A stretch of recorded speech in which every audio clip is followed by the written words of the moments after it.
Hello again, it's Lock Noob. This is Side Noob, my side channel, and I haven't done a assembly video for such a long time that I thought I might give this a go, purely because this lock was an absolute pain to pick and an even bigger pain to gut, so we're going to try to put it back together sensibly. And I will be using one of these to keep everything all together. So let's put in the sliders in the way that they came out first of all. So this is a CEI pin-in-pin 4-slider lock. That's the brand, CEI. I don't know the model. We also have this little half moon piece which we need to worry about. It's like an anti-drill protection. Probably hardened steel, maybe. So these go in a very particular way, and these sliders are completely unsprung with this one's already got itself in a situation unsprung, and also has this little notch in it, and look, serrations and false gates and everything, so very cool. And that needs to go in this way, like that, with a curve, so that the slider is up, and that goes in like that. We will test this to make sure it's all right. Let's get it in. So that's one.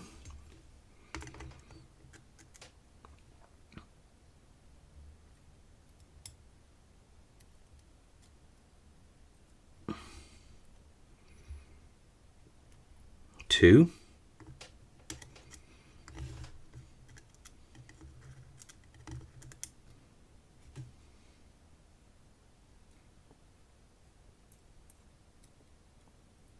Three.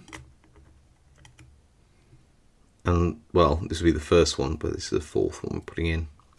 Now, then we can put the key in and just check that that is right. Now this is cut to 6, but only 5 pin chambers in the whole thing, so that should be about right there. Over there, yep, look, all of the right cuts are, don't really see that, let's get the light in, are aligned, so we're good to go. Pop that in, then we're going to pick up these and drop these into their respective chambers with their little pins, not dropping them out like this. That would be annoying.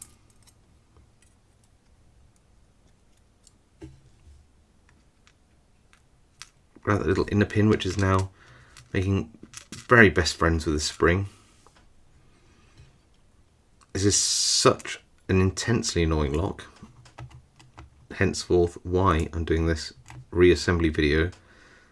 So if you ever come across one of these or a similar lock, you might have some hints and tips about how to do it. So that is correct. Now, the one thing I'm not going to assemble in this lock is this little thing here, which is for construction keying, and I just don't want to put it in, so I'm not going to, because it's really frustrating. Well, I could put it into pin position. Here it is, pin position 3, which is where it would be normally. I'll just check the keys so I can find them. I'll put them down somewhere.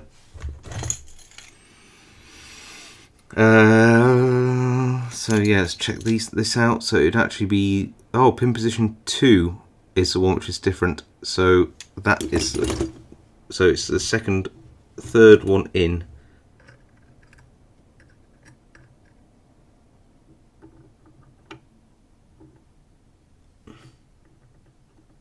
There, done. Right, that was fun. Now, this is one of the hard parts, which is putting all this back together and hoping that nothing falls out, does anything stupid when I put it back together. So really long, look how long and wide these springs are. that goes in the back.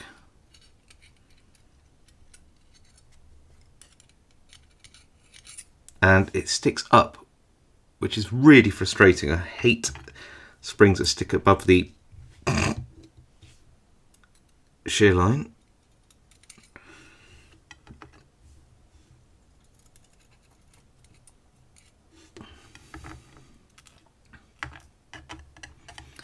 In fact, I've got a bit of a love-hate relationship with springs in general, come to think of it. Like that. Where have you gone? 2 seconds.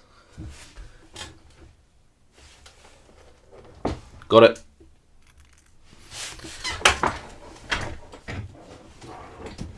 Right, back to it.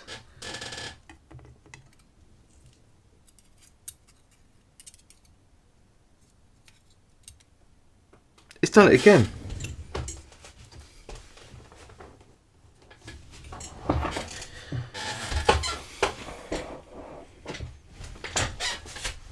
Let's get an award if this goes back together properly.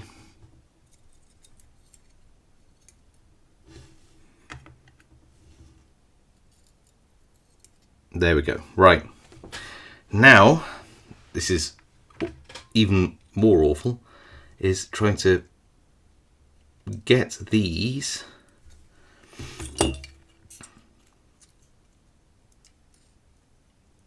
driver pins in using, making sure that the top part of the pin is up like that. And to do this, I found that you have to pinch the top of that part of the pin like that, and then you can put these in.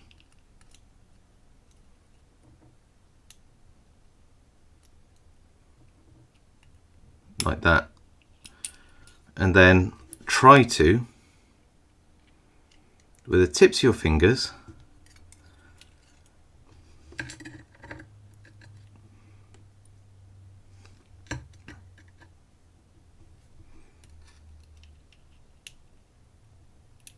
push forward on the segmented followers like this, and push down the drive pins until they are in. We can push the whole thing forwards again. So again, turn it around, grab the top. You must get this right. Again, push in with the pins until your tips of your fingers until you can feel it go. Then we'll need to get another segmented follower and push that behind. And hopefully that will follow in from that. So again, little pinch.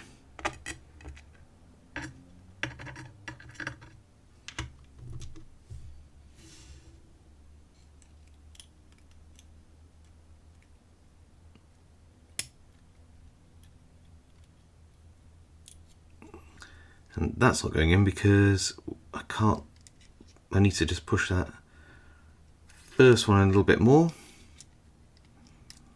so I can get this segmented follower in position properly.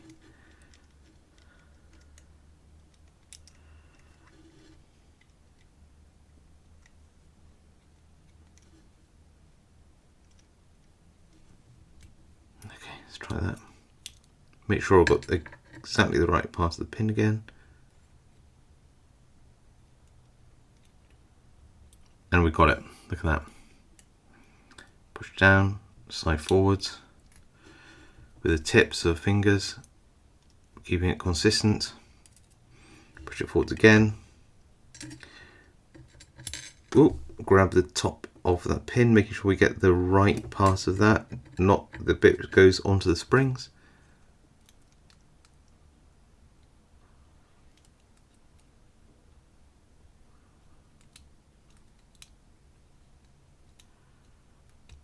Got it. Push down, move forwards.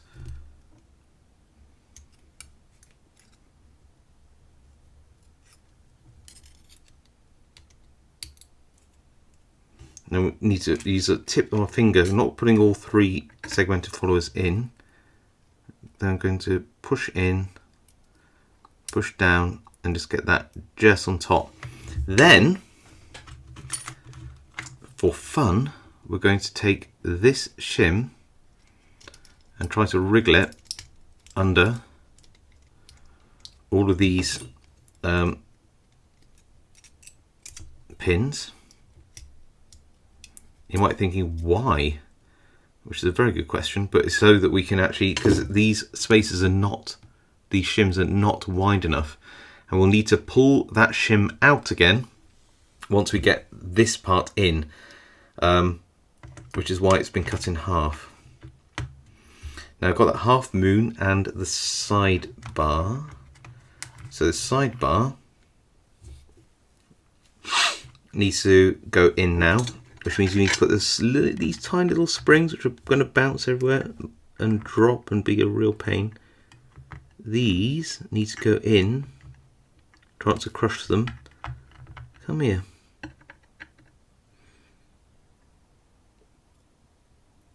So these positions here, there's a very slight hollow here and here. There. Now we can get that sidebar and gently drop it on top like that, and just check that it's good. Now I have dropped a pin out, but it's only one chamber, which is fine. I can grab, was it the outer? It was the inner and outer, so there's the inner, so outer, there's the inner. Right, now we have this whole assembly, and we can just keep that safe in here for 2 seconds like that. Right. Why do we do lock picking? Lock picking is only half of this problem, isn't it? Takes a little half moon, or crescent moon, it's not half moon. Somebody would have corrected me in the comments, I'm sure. And get it and just drop it into, move that forwards a little bit. There we go.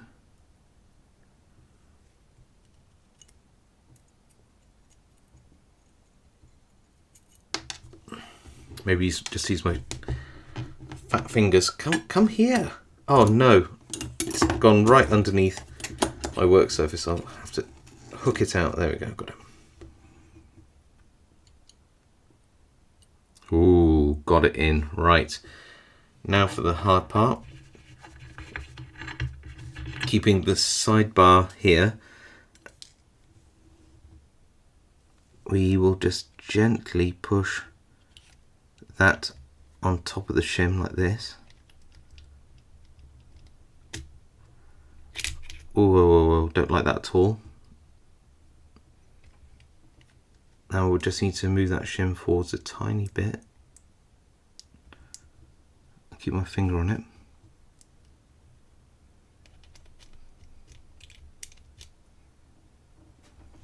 I need to push that shim even further in. Alright, going to put this back, 2 secs. Got you, right. Stay.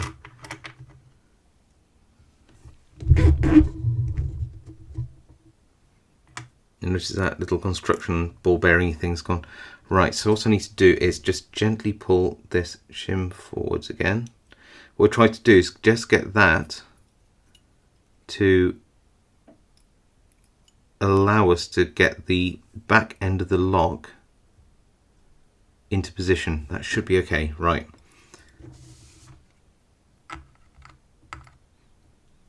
Okay. I might just pop that in a vise for 2 seconds. Gives a little bit of extra stability and gives me 2 hands to play with. I've got this. The little construction ball bearing thing fell out, so just pop that back in. There we go. Grab this, move that to one side. Right. That's going in okay now, good. So what I'm hoping to do is move this back and hope that the shim follows us as we go.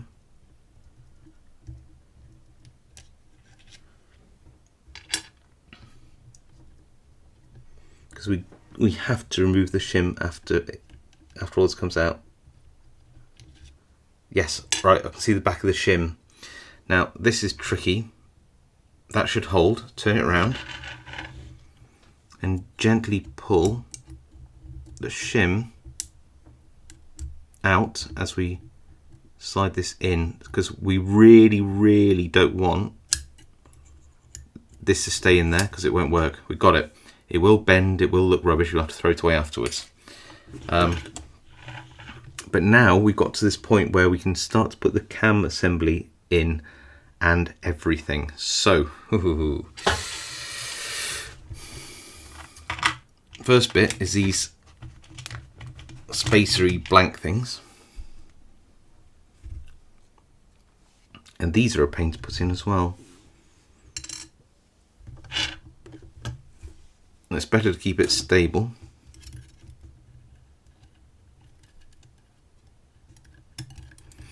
Because they're a good fit, if you get them at the wrong angle, they won't slide in like that. There is a small chamfer on one side which does help locate it into the right bit. Tip this down a tiny bit.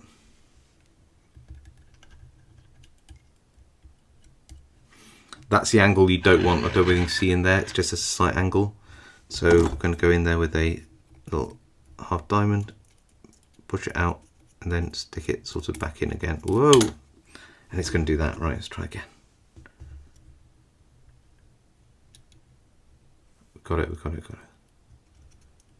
Okay, so you'll notice that both these spacers are quite far in, and that is going to be a pain because we will need to push one side in, take the key out, and then put the other side in, take the key out. So, just trying to think how this is going to go in cam wise, because one side is, this side is turned just ever so slightly this way, so the cam piece is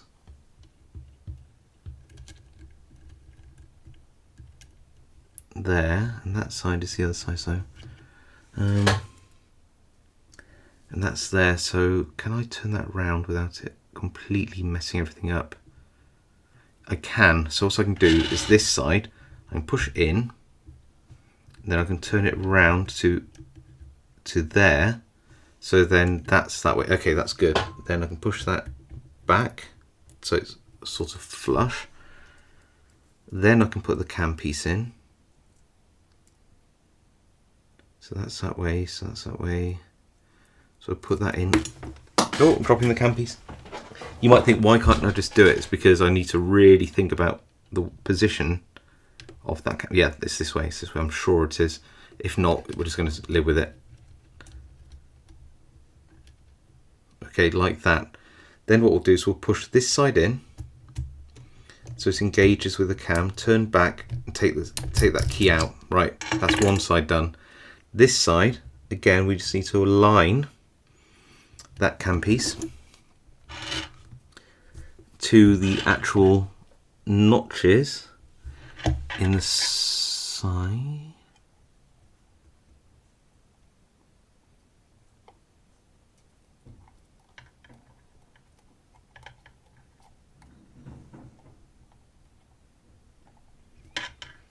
Things like that.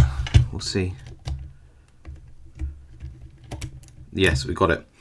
And that is now locked in. We can take that side out. Now, we just have the circlips to put on. And let's put them on this side. 1, 2. Oh. And I think, dear viewers, despite me aging about 10 years doing this, one side works, other side works. Obviously, you know, 2 keys, but that'll push out. You have to sort of remove this key for this key to work. And then same with this one, because you can't use the keys both sides. It's got a cam selector in the middle. You see that it pushes the keys out. So yeah, we did it. Reassembled. What a nightmare. Hope you enjoyed that. I hope you got something from it. I hope you learned something. Hope you see how you have to be patient with these types of locks and how awful it is to have to put these back together once you've gutted them. Alright, thanks for watching. Got any comments, leave them below. If you haven't subscribed, now's a good time to do so. If you like this video, give it a like, and I'll see you all again another time.